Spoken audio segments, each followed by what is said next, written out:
Now, former Celtic and Wales striker John Hartson has spoken movingly to Sky Sports News about his experiences with gambling addiction. That's right, yeah. Hartson has been in treatment and recovery for many years and has urged others who are dealing with similar issues to seek support.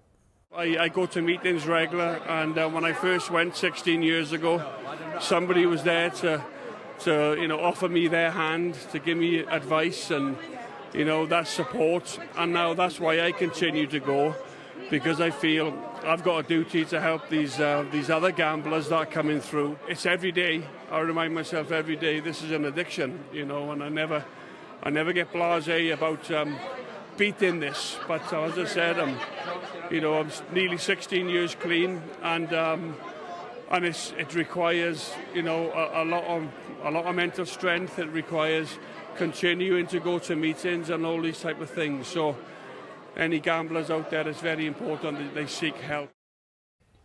Well, Hartson was the keynote speaker at a fundraising dinner for Moody, a charity that helps people recover from gambling-related harm.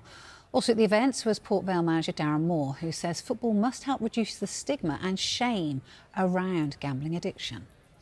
Football is obviously a universal language, and football has a platform where it can meet many different people in different areas.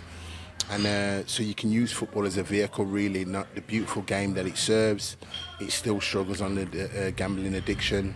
And if we can see an improvement in football within players and within not just players but staff and people that serve the game, then that can be a significant message to all others within our communities.